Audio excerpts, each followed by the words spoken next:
Hello 10th class. This is question number 5 of exercise 3.2. Question क्या है?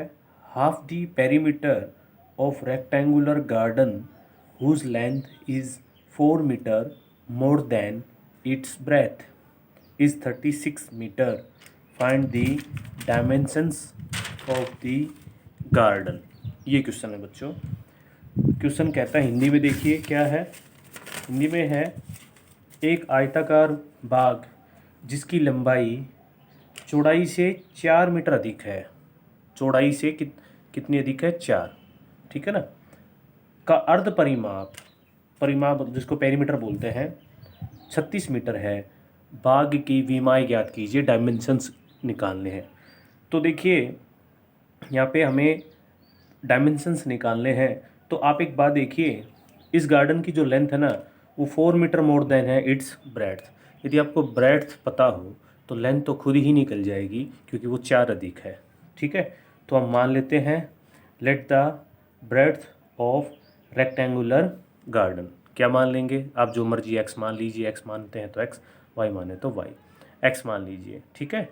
और क्योंकि हमें ये वेरिएबल्स एक्स और वाई में निकालने हैं या ए और बी में निकालने हैं, तो चाहे तो आप यूँ कर सकते हो कि ब्रेड्थ को आप यदि x मानते हो तो आप फिर लिख दोगे लेंथ हो जाएगी x + 4, क्योंकि वो जो लेंथ है वो ब्रेड्थ से 4 अधिक है. पर आप ऐसा कीजिए, आप लेंथ और ब्रेड्थ को दोनों को इंडिविजुअल अलग अलग ले लीजिए, है ना.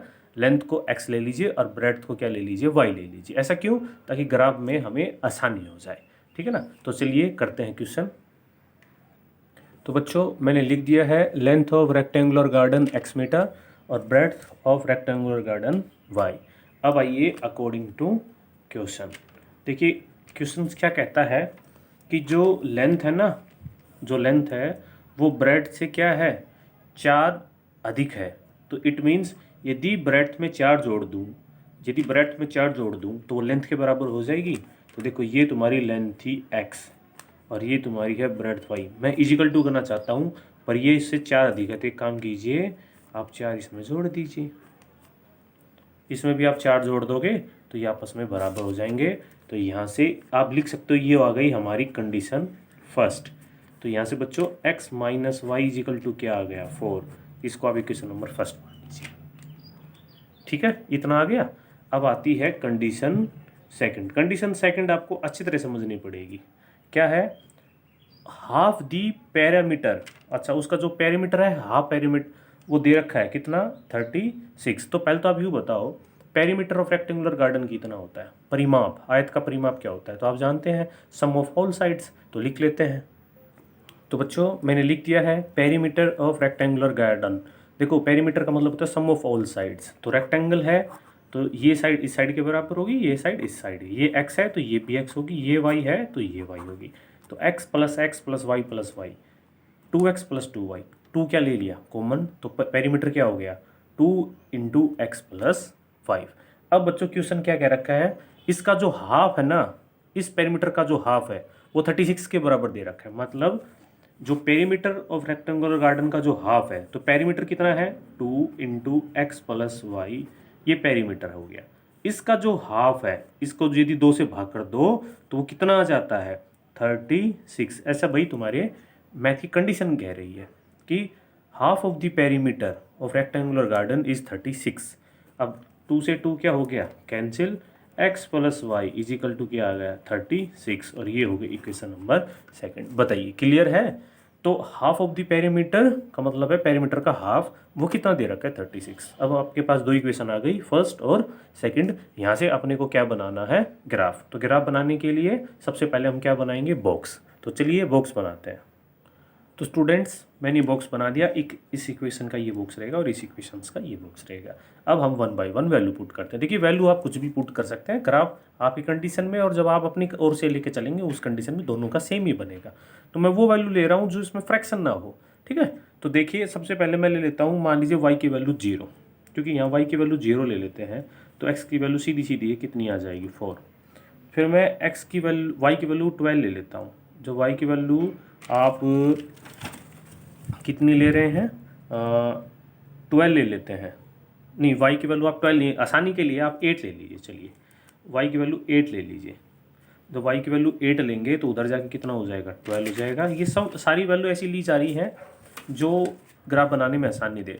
फिर आप y की वैल्यू 12 ले लीजिए, y की वैल्यू अब 12 लीजिए। तो y की वैल्यू जब 12 लेंगे तो अब कितनी हो जाएगी, 12 उधर जाके 16 हो जाएगी। ये इसका ग्राफ बन गया। ठीक है, अब इसके लिए देखिए, जो भी आपको अच्छा लगे वो लीजिए।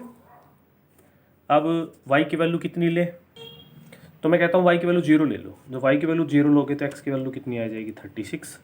फिर आप y की वैल्यू ले लीजिए 36, तो y की वैल्यू 36 लेंगे तो x की वैल्यू कितनी आ जाएगी, 0। ये हो गया, उल्टा हो गया है। अब आप ले लीजिए y की वैल्यू 16। y की वैल्यू, क्यों मैं ये इस तरह से ले रहा हूँ ताकि जैसा कॉमन मिल जाए। y की वैल्यू 16 तो x की वैल्यू कितनी आ जाएगी, 20। आ गया ग्राफ। अब ये अपने पास आ गई है। अब इसके लिए हम क्या बना लेते हैं, ग्राफ। तो ग्राफ के लिए देखो, एक मैं बात बताऊँ आपसे, 4 का मल्टीपल बना लो, क्योंकि 4 के मल्टीपल में लगभग ये सारी जो नंबर्स हैं ये काउंट हो जाएंगे। तो जो मैं ग्राफ बना रहा हूँ उसमें मैं स्केल जो यूज़ करूँगा 4 का मल्टीपल यूज़ करूँगा। ठीक है ना स्टूडेंट्स, मैंने ग्राफ बना लिया है। ग्राफ बेटा मैं इसलिए पहले बना लेता हूँ ताकि वीडियो लेंथ ना बढ़ जाए, क्योंकि फिर उसे अपलोड और चलाने में दोनों में प्रॉब्लम होती है। तो ये तो आप भी बना लेते हैं, मैंने बोला था ये 4 के मल्टीपल में बनाएंगे, एक्स और वाई, इस तरह से मैंने बना लिया। अब देखो अपने पास टेबल है। अब टेबल से आपको क्या करनी है, वैल्यूज़ बतानी है और वो बना के चलेंगे। तो पहले मैं इस इक्वेशन का x minus y is equal to 4 का बना रहा हूँ। x की वैल्यू 4 और y की वैल्यू 0। तो ये तो कई बार हो चुकी है, तो x एक्सिस पे ही होगा, तो इसको सर्कल कर दीजिए। फिर x की वैल्यू कितनी है, 12। x की वैल्यू 12 और y की वैल्यू 8। x की वैल्यू 12 और y की वैल्यू 8। तो देखिए आप बिल्कुल साफ़ सुथरा काम करेंगे बनाते समय, इस तरह से बना दीजिए। ठीक है जी। फिर नेक्स्ट है x की वैल्यू 16, x की वैल्यू 16, y की वैल्यू 12। तो ऐसे और यहाँ ऐसे जाएंगे, यहाँ ऐसे बन गई ना। अब यहाँ से अपने को एक लाइन क्या कर देनी है, पास कर देनी है, स्ट्रेट लाइन एक बिल्कुल सीधी, है ना। जितना अपना काम सही रहेगा ना, साफ़ सुथरा रहेगा, उतना ही बढ़िया ग्राफ बनेगा। तो ये कर देते हैं, इसको चाहो तो हम आगे बढ़ा सकते हैं इस तरह से। ठीक है ना, लीजिए मैंने बढ़ा दिया, इसको भी आगे ऐसा कर देंगे और लिख दीजिए इक्वेशन है x minus y is equal to 4। ठीक है, अब नेक्स्ट के लिए बनाते हैं। देखिए नेक्स्ट के लिए क्या है, बोलिए। x की वैल्यू 36, y की वैल्यू 0। तो ये तो यहीं हो गई, ये 36 है भाई लास्ट में। फिर है x की वैल्यू 0, y की वैल्यू 36, तो वो यहाँ होगा। ये 2 पॉइंट हो गए हैं। अब देखिए x की वैल्यू 20, x की वैल्यू 20 ये रही और y की वैल्यू 16। तो देखिए ऊपर चलेंगे थोड़ा सा, है ना, यहाँ ऐसे और इधर से ऐसे ऐसे चलेंगे। थोड़ा सा नीचे गए बच्चों में, तो इधर से ऐसे और थोड़ा सा ऐसे स्केल। ठीक है ना, यदि स्केल होगा तो और अच्छा बनेगा। तो यहाँ इसको डॉट कर दीजिए, ये डॉट है। अब इन डॉट से अपने को एक लाइन क्या कर देनी है पास, जो पहले वाली लाइन को काटेगी भाई यहाँ पे। ठीक है ना, ये काटेगी, बिल्कुल काटेगी। आगे लेके चले जाओ, ऐसे एरो दिखा देना। ठीक है ना, और यहाँ से कर देना, बस बन गया। तो एक तो देखो ये लाइन बन गई और एक ये लाइन बन गई ऐसे। इस लाइन पे नाम लिख दो x plus y is equal to 36। बस ये था बच्चों इसका ग्राफ। ठीक है ना, अब इसका सॉल्यूशन देखिए। अब सॉल्यूशन देखिए, अभी तक तो हमने ठीक है ग्राफ कर दिया, पर हमें आंसर भी तो निकालना है। ग्राफ से आपको x और y की वैल्यू निकालनी है। जहाँ ये काटे ना, जहाँ ये लाइन एक दूसरे को काटे, वहाँ x और y की वैल्यू देख लो, वही उसके डायमेंशंस है। तो यहाँ पे x कितना है, तो देखो आपने बताया था ये यहाँ पे x 20 है और y कितना है, 16 है। तो बस इसका आंसर 20 और 16 आ गया। देखिए ये बात क्लियर करना, जहाँ पे ये 2 लाइन काटे वहाँ पे आपको कोऑर्डिनेशन देखने x और y के, वही आपके डायमेंशंस होंगे। तो ये था क्वेश्चन नंबर 5।